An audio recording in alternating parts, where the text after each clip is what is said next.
नमस्कार, दिन भर की बड़ी खबरों में आपका स्वागत है। मैं हूं आराधना। आज इस बुलेटिन में बात होगी अमेरिका और इजरायल को ईरान से मिले करारे जवाब की, पश्चिम एशिया की जंग पर संसद में हुए बवाल की, उसके आगे झुकना बंद करो, बंद करो, बंद करो, उसके आगे झुकना बंद करो। देखेंगे कैसे सीएम पद को लेकर एक बार फिर बीजेपी और जेडीयू आए आमने सामने। पश्चिम बंगाल में एसआईआर से जुड़ी याचिका पर क्या है सुप्रीम कोर्ट का रुख, जानेंगे कितने चरणों में होगा पश्चिम बंगाल का चुनाव, और बुलेटिन के आखिर में देखेंगे जाने माने कार्टूनिस्ट इरफान की किस खबर पर पड़ी तिरछी नजर। लेकिन दिन भर की तमाम बड़ी खबरों से पहले एक नजर आज की सुर्खियों पर। राज्यसभा चुनाव की 26 सीटों पर तस्वीर हुई साफ, निर्विरोध जीते उम्मीदवार। पश्चिम बंगाल, महाराष्ट्र में सभी उम्मीदवार निर्विरोध निर्वाचित। बची हुई 11 सीटों पर 16 मार्च को होगी वोटिंग। दिल्ली हिंसा मामले में आरोपी शर्जील इमाम को 10 दिन की मिली अंतरिम जमानत। भाई की शादी में शामिल होने की थी गुजारिश। 20 से 30 मार्च तक की मिली जमानत। नेशनल हेराल्ड मामले में सोनिया गांधी और राहुल गांधी के खिलाफ ईडी की याचिका पर हाईकोर्ट में टली सुनवाई। 20 अप्रैल को होगी अगली सुनवाई। आप सांसद संजय सिंह ने संसद में दिया नोटिस, कहा रद्द हो दिल्ली का विधानसभा चुनाव। आप सरकार पर झूठा मुकदमा लगाकर बदनाम करने का लगाया आरोप। और शेयर बाजार में गिरावट, 1352 अंकों की गिरावट के साथ 77,566 पर बंद हुआ सेंसेक्स, तो वहीं 422 अंकों की गिरावट के साथ 24,028 पर बंद हुआ निफ्टी। ये तो थी सुर्खियां। अब बात आज की सबसे बड़ी खबर की। मिडिल ईस्ट में भयंकर तबाही मची हुई है। इजरायली हमलों से ईरान का आसमान काले धुएं से भर गया है, जिसके जवाब में ईरान ने भी इजरायल की इमारतों को मलबे में तब्दील कर दिया। और अब ईरान ने अमेरिका और इजरायल की उसे तोड़ने की साजिश को फेल कर दिया है। उसने साफ कर दिया है कि वो नहीं झुकने वाला। तो कैसे पश्चिम एशिया में बेकाबू होते जा रहे हैं हालात, आइए देखते हैं इस रिपोर्ट में। मिडिल ईस्ट में हालात जिस तेजी से बदलते जा रहे हैं उसे लेकर पूरी दुनिया टेंशन में आ गई है। ईरान के साथ अमेरिका और इजरायल की जंग बेहद खतरनाक रूप लेती जा रही है। ईरान ने साफ कर दिया है कि जब तक हम पर हमले होंगे तब तक सीज फायर का सवाल ही नहीं उठता है। ईरान के विदेश मंत्रालय के प्रवक्ता इस्माइल बघाई ने कहा है, हमने इस युद्ध की शुरुआत नहीं की, ये हमारी मर्जी का युद्ध नहीं है, ये एक मजबूरी का युद्ध है जो हम पर थोपा गया है। अमेरिका और इजरायल देश को टुकड़ों में बांटकर उसके तेल भंडार पर कब्जा करना चाहते हैं, लेकिन हमें पूरा भरोसा है कि हमारे सशस्त्र बलों के जवान दुश्मन को खदेड़ने में सक्षम होंगे। और ईरान ने पिछले हफ्ते तुर्की, साइप्रस और अजरबैजान के खिलाफ कोई आक्रामक कार्रवाई शुरू नहीं की। ये घटनाएं मनगढ़ंत भी हो सकती हैं। यानी उन्होंने अमेरिका और इजरायल पर आरोप लगाने के साथ ही खाड़ी देशों को लेकर भी अपना रुख साफ कर दिया। दरअसल आशंका इस बात की जताई जा रही है कि अब कभी भी इस जंग में खाड़ी देशों की एंट्री हो सकती है। जिस तरह अमेरिकी हमलों के जवाब में ईरान ने खाड़ी देशों में अमेरिकी ठिकानों को निशाना बनाया, उस पर सऊदी अरब से लेकर यूएई तक तमाम देशों ने नाराजगी जाहिर की है। सऊदी ने तो साफ चेतावनी ही दे दी है कि क्षेत्र में बढ़ता सैन्य तनाव पूरे मध्य पूर्व की स्थिरता के लिए गंभीर खतरा बन सकता है। लेकिन ईरान ने भी साफ कह दिया है कि वो केवल अपना बचाव कर रहा है। लगातार जारी हमलों की लहर के बीच ईरान ने अपने नए सर्वोच्च नेता का चुनाव भी कर लिया है। अब दिवंगत सुप्रीम लीडर अली खामनेई के बेटे मुज्तबा खामनेई ने देश की कमान संभाली है। इजराइल और अमेरिका के लिए ये बड़ा झटका है। गौर करने वाली बात यह है कि इजराइल ने खामनेई के हर उत्तराधिकारी को खत्म करने की धमकी दी है। इसे लेकर चीन और रूस ईरान के सपोर्ट में उतरे हैं। चीन ने कहा कि सुप्रीम लीडर चुनना ईरान का आंतरिक मामला है, ऐसे में किसी भी देश को ईरान के फैसले में हस्तक्षेप नहीं करना चाहिए। तो साफ है कि अमेरिका और इजराइल की ईरान में सत्ता बदलने की सभी कोशिशें फेल हो गई हैं। लेकिन जिस तरह इजराइल हिजबुल्लाह के ठिकानों का हवाला देकर लेबनान में हमले कर रहा है, उसे लेकर भी सवाल खड़े हो गए हैं। संयुक्त राष्ट्र की संस्था यूनिसेफ के मुताबिक लेबनान में पिछले 7 दिनों में कम से कम 83 बच्चों की जान जा चुकी है। संघर्ष के बीच लेबनान ने 2 साल के लिए पार्लियामेंट्री चुनाव टाल दिए हैं। हालात की गंभीरता को देखते हुए फ्रांस ने यूनाइटेड नेशन सिक्योरिटी काउंसिल की इमरजेंसी मीटिंग बुलाने की मांग की है। वहीं ब्रिटेन इस युद्ध के आर्थिक असर को कम करने को लेकर बात कर रहा है। आप जानते हैं कि युद्ध के चलते दुनिया भर में कच्चे तेल की कीमतों में जबरदस्त उछाल आया है, जिससे वैश्विक अर्थव्यवस्था को बड़ी चोट लगी है। यानी इस जंग का नुकसान सभी देशों को हो रहा है। अब देखना ये होगा कि हालात कब सुधरते हैं। मिडिल ईस्ट की जंग को लेकर पूरी दुनिया की टेंशन बढ़ी हुई है। भारत की संसद में भी यह मुद्दा छाया रहा। दरअसल संसद के बजट सत्र का दूसरा सेशन शुरू हो चुका है और जैसे ही सदन की कार्यवाही शुरू हुई, विपक्ष ने हल्ला बोल दिया। पश्चिम एशिया की जंग को लेकर विपक्ष ने सरकार को जमकर घेरा, जिससे माहौल गर्मा गया और चर्चा पूरी किए बिना ही कार्यवाही स्थगित कर दी गई। तो क्या कुछ हुआ सत्र के पहले दिन, देखिए इस रिपोर्ट में। संसद के बजट सत्र के दूसरे सेशन पर सबकी नजरें बनी हुई थी, क्योंकि सत्र के पहले ही दिन विपक्ष लोकसभा स्पीकर ओम बिरला के खिलाफ अविश्वास प्रस्ताव पर चर्चा की मांग करने वाला था। इस प्रस्ताव पर 118 से ज्यादा सांसदों के हस्ताक्षर मौजूद हैं। टीएमसी ने भी इसे समर्थन दे दिया है, लेकिन सेशन के पहले दिन अविश्वास प्रस्ताव से ज्यादा बवाल मिडिल ईस्ट के मौजूदा हालात को लेकर देखा गया। विपक्ष ने दोनों सदनों में अमेरिका और इजरायल की ईरान के साथ जंग को लेकर सरकार पर ताबड़तोड़ हमले किए।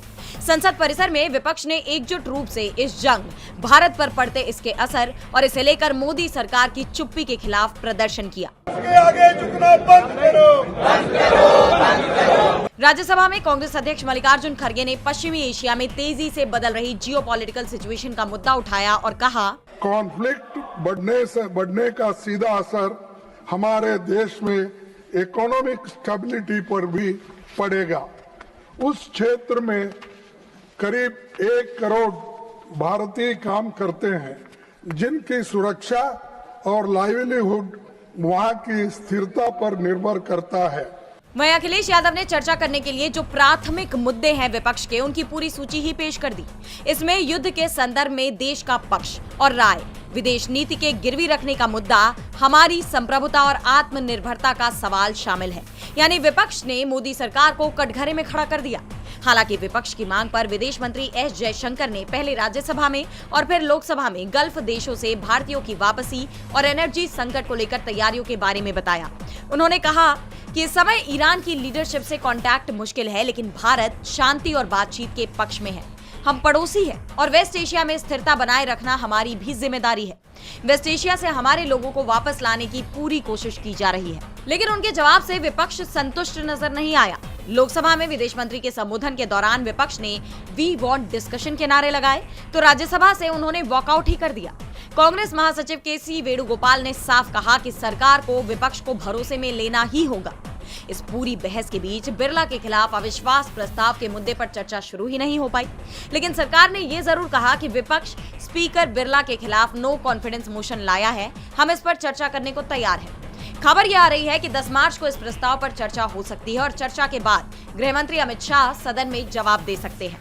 बहरहाल जिस तरह विपक्ष ने पहले ही दिन सरकार की बोलती बंद कर दी, उससे साफ है कि ये सत्र सत्ता पक्ष के लिए आसान नहीं होने वाला। संसद में विपक्ष ने मोदी सरकार की घेराबंदी कर दी, तो बिहार की सियासत में भी उफान है। सीएम पद को लेकर एनडीए में अब आर पार की लड़ाई छिड़ गई है। बीजेपी और जेडीयू आमने सामने आ गए हैं। एक तरफ बीजेपी अपना सीएम बनाने की जिद पर अड़ी है, तो दूसरी तरफ नीतीश कुमार अपनी मर्जी चलाने की तैयारी में है, जिससे सरकार पर भी संकट के बादल मंडराने लगे हैं। तो क्या है ये पूरा मामला, जानने के लिए देखिए ये रिपोर्ट। बिहार के सीएम नीतीश कुमार ने हाल ही में अचानक राज्यसभा जाने का फैसला कर सबको चौंका दिया। उनके इस फैसले के बाद 8 मार्च को उनके बेटे निशांत कुमार ने जेडीयू की सदस्यता ली, जिसके बाद माना जाने लगा कि वो सीएम की कुर्सी संभालेंगे। लेकिन अब सियासत एक अलग मोड़ लेती नजर आ रही है। दरअसल नीतीश के राज्यसभा जाने के बाद सीएम कौन बनेगा, इसको लेकर जेडीयू बीजेपी में तीखी तकरार देखने को मिली है। राज्य के गृह मंत्री सम्राट चौधरी ने कहा है कि फिलहाल बिहार के मुख्यमंत्री नीतीश कुमार ही हैं और सरकार एनडीए के नेतृत्व में ही चल रही है। आगे क्या होगा, इसका फैसला एनडीए की बैठक में लिया जाएगा। उस बैठक में सभी सहयोगी दल मिलकर फैसला करेंगे और जो भी फैसला होगा उसका सभी सम्मान करेंगे। एक तरफ सम्राट चौधरी ने ये साफ कर दिया है कि सीएम फेस का फैसला एनडीए की बैठक में ही होगा, जिसके बाद से सियासत गरमाई हुई है। जैसा आप जानते हैं कि जेडीयू कार्यकर्ता पहले से ही बीजेपी पर भड़के हुए हैं। उनका कहना है कि बिहार चुनाव के नतीजों के बाद बीजेपी चाहती थी कि सीएम उसका बने, लेकिन ऐसा नहीं हुआ। इसलिए अब कहीं ना कहीं नीतीश कुमार के राज्यसभा जाने का फैसला बीजेपी के दबाव की वजह से किया गया है। खैर, बिहार की राजनीति में इन बयानों के बाद एक बार फिर से सियासी चर्चा तेज हो गई है। खासकर निशांत कुमार की संभावित राजनीतिक एंट्री और भविष्य में नेतृत्व को लेकर तरह तरह की अटकलें लगाई जा रही हैं। इस बीच अब आने वाले दिनों में एनडीए की बैठक और जेडीयू की रणनीति पर सभी की नजरें बनी हुई हैं। बिहार में सीएम पद को लेकर खींचतान मची हुई है, तो पश्चिम बंगाल में एसआईआर के खिलाफ आंदोलन छिड़ा हुआ है। चुनाव आयोग पर वोटर लिस्ट से नाम हटाने के आरोप लग रहे हैं और अब इससे जुड़ी याचिका पर सुप्रीम कोर्ट ने कड़ा रुख अपनाया है। इस बीच सीएम ममता बनर्जी, जो 4 दिन से एसआईआर के खिलाफ धरने पर बैठी हुई हैं, उन्होंने भी बड़ा बयान दिया है। तो क्या है ये पूरी खबर, देखिए इस रिपोर्ट में। पश्चिम बंगाल एसआईआर मामले में सुप्रीम कोर्ट एक नई अर्जी पर सुनवाई को तैयार हो गया है। दरअसल कुछ लोगों के नाम वोटर लिस्ट से हटा दिए गए, जबकि दावा किया गया कि उनके पास दस्तावेज हैं। वो पहले भी वोट डाल चुके हैं, लेकिन इलेक्शन कमीशन ने इन डॉक्यूमेंट्स को स्वीकार नहीं किया। सीजीआई ने 10 मार्च को इस मामले को मुख्य मामले के साथ सुनवाई का भरोसा दिया है। तो वहीं वरिष्ठ वकील मेनका गुरुस्वामी ने सीजीआई सूर्यकांत के बेंच के सामने सुनवाई की मांग करते हुए कहा कि कई मतदाताओं के नाम मतदाता सूची से हटा दिए गए हैं और उनके दस्तावेज रिकॉर्ड पर नहीं लिए गए। ये वो मतदाता हैं जो पहले वोट डाल चुके हैं, लेकिन अब उनके दस्तावेज स्वीकार नहीं किए जा रहे हैं, जिसके कारण उन्हें मतदाता सूची से बाहर कर दिया गया है। सुप्रीम कोर्ट में पहुंचे इस मामले ने चुनाव आयोग और बीजेपी की टेंशन बढ़ा दी है। तो दूसरी तरफ सीएम ममता बनर्जी ने भी केंद्र सरकार के खिलाफ बड़ा मोर्चा खोला हुआ है। एसआईआर में हो रहे फर्जीवाड़े को लेकर वो 6 मार्च से धरने पर बैठी हुई हैं और आज उनके धरने का चौथा दिन है, जिस दौरान उन्होंने आरोप लगाया कि उनके धरना स्थल पर बीजेपी और उसकी एजेंसियां पर्चे बांट रहे हैं। ममता ने टीएमसी कार्यकर्ताओं को निर्देश दिया कि वो पर्चे बांट रहे लोगों को पकड़कर पुलिस के हवाले कर दें। आपको बता दें, पर्चों में पीएम मोदी की 14 मार्च को कोलकाता में होने वाली रैली का प्रचार किया जा रहा था। पश्चिम बंगाल में विधानसभा चुनाव की तारीखों के ऐलान से पहले एसआईआर को लेकर आर पार की लड़ाई छिड़ गई है। इस बीच चुनाव आयोग की टीम बंगाल के दौरे पर पहुंची, जहां सीसी ज्ञानेश कुमार को विरोध का भी सामना करना पड़ा। इस बीच उन्होंने राजनीतिक दलों से मुलाकात की और इस दौरान बीजेपी ने चुनाव आयोग से 3 चरणों में चुनाव कराने की अपील की है। तो क्या है ये पूरी खबर, जानेंगे इस रिपोर्ट में। पश्चिम बंगाल में विधानसभा चुनाव की तैयारी जोरों पर है। चुनाव आयोग ने कमर कस ली है और वो मैदान में कूद गया है। इसी क्रम में चुनाव आयोग की टीम बंगाल पहुंची है और चुनाव से जुड़ी तैयारियों का जायजा ले रही है। इस बीच राज्य में मुख्य विपक्षी दल बीजेपी ने चुनाव आयोग से मुलाकात कर चुनाव को 3 चरणों में ही कराए जाने की मांग की है। इसके अलावा टीएमसी, मार्क्सवादी कम्युनिस्ट पार्टी, कांग्रेस, आम आदमी पार्टी, नेशनल पीपल्स पार्टी सहित अन्य दलों के प्रतिनिधियों ने भी ज्ञानेश कुमार से मुलाकात की। चुनाव आयोग के अधिकारी ने बताया कि राज्य में चुनाव कराने से संबंधित कई मुद्दों पर चर्चा हुई। कई दलों ने सुझाव दिया कि चुनाव 1 या 2 चरणों में कराया जाए और शांतिपूर्ण मतदान सुनिश्चित करने में सहयोग का आश्वासन दिया। राजनीतिक दलों ने हिंसा रोकने और मतदाताओं की निर्भीकता से मतदान करने को सुनिश्चित करने के लिए पर्याप्त संख्या में केंद्रीय सशस्त्र बलों की तैनाती सहित मजबूत सुरक्षा व्यवस्था की जरूरत पर जोर दिया। बता दें कि इससे पहले बंगाल में 7 चरणों में चुनाव हुआ था और अब राज्य में 5 चरणों में मतदान होने की संभावना है, लेकिन विपक्ष ने 2 या 3 चरणों में ही मतदान कराने की अपील की है। अब देखना होगा कि चुनाव आयोग क्या फैसला करता है, लेकिन चुनाव आयोग का बंगाल दौरा सुर्खियों में आ गया है। 9 मार्च को सुबह सीसी ज्ञानेश कुमार ने कोलकाता के ऐतिहासिक कालीघाट मंदिर में पूजा अर्चना की। इस दौरान उन्हें विरोध का सामना करना पड़ा। प्रदर्शनकारियों ने उन्हें काले झंडे दिखाए और लोकतंत्र को कुचलने वाले ज्ञानेश कुमार वापस जाओ जैसे नारे लगाए। इतना ही नहीं, जब बीते दिन वो पहुंचे तो कोलकाता हवाई अड्डे से होटल के लिए जाते वक्त भी कुछ लोगों ने उनका विरोध किया था, जिससे चुनाव आयोग घिर गया है। पश्चिम बंगाल में विधानसभा चुनाव की तैयारियां जोरों पर हैं, तो दिल्ली के कथित शराब नीति घोटाले मामले ने भी तूल पकड़ लिया है। वैसे तो इस मामले में पूर्व सीएम अरविंद केजरीवाल को क्लीन चिट मिल गई है। राउज एवेन्यू कोर्ट ने उन्हें बरी कर दिया है, लेकिन सीबीआई ने कोर्ट के इस फैसले को हाई कोर्ट में चुनौती दी। लेकिन अब सीबीआई को कोर्ट से भी बड़ा झटका लगा है। तो क्या कुछ हुआ इस सुनवाई के दौरान, देखिए इस रिपोर्ट में। दिल्ली के कथित शराब नीति घोटाले मामले में पूर्व मुख्यमंत्री अरविंद केजरीवाल, आप नेता मनीष सिसोदिया समेत 23 आरोपियों को राउज एवेन्यू कोर्ट ने बरी कर दिया था, जिसके बाद सीबीआई ने इस फैसले को दिल्ली हाईकोर्ट में चुनौती दी और अब 9 मार्च को इस पर हाईकोर्ट में सुनवाई हुई।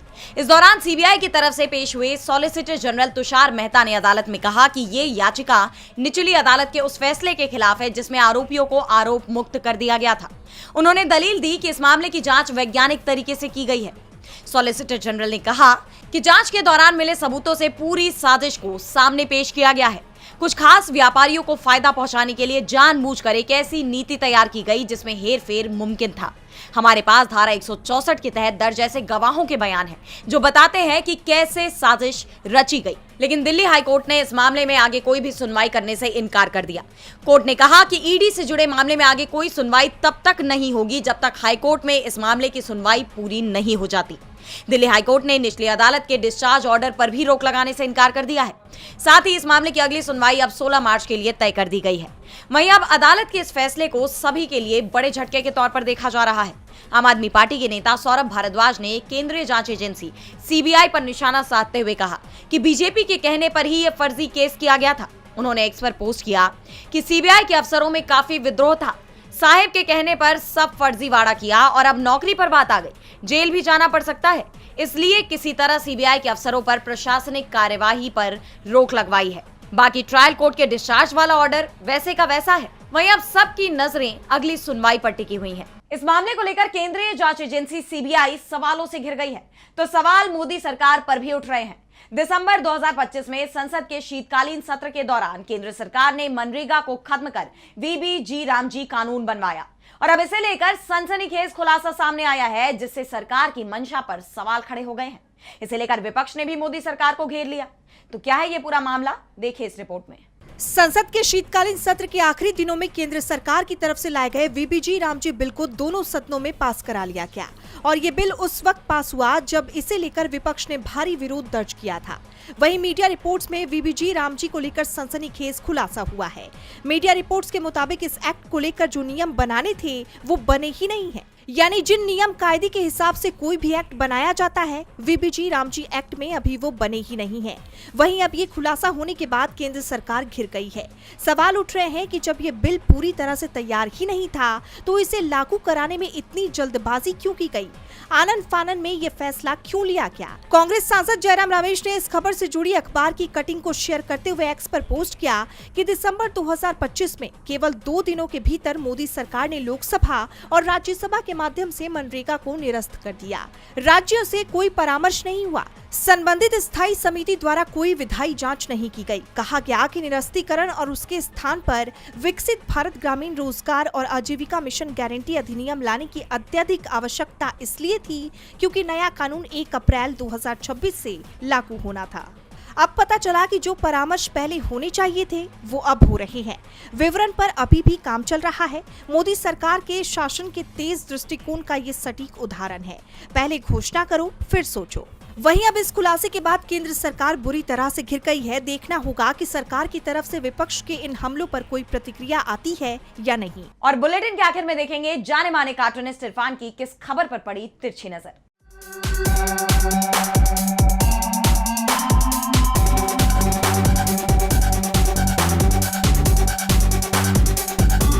आज फिर विपक्ष लोकसभा से बिना बहस के बहरंग वापस आ गया। लोकसभा की कार्रवाई पूरे दिन के लिए स्थगित हो गई। मुद्दा क्या था? मुद्दा ये था कि पश्चिम एशिया में जो ईरान इजराइल का जो युद्ध हो रहा है उससे संकट पैदा हो गया, उस पर बातचीत की जाए। शायद सरकार को ये मुद्दा भारतीय जनमानस से जुड़ा हुआ नहीं लगा।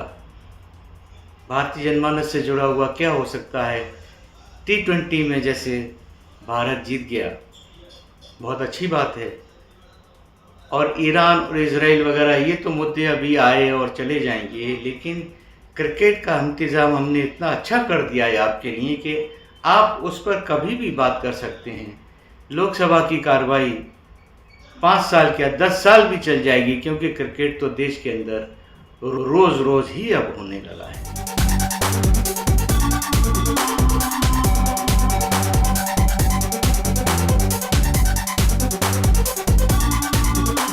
बहुत बहुत शुक्रिया इरफान जी। तो आज इस बुलेटिन में इतना ही। आप देखते रहिए डीबी लाइव। नमस्कार।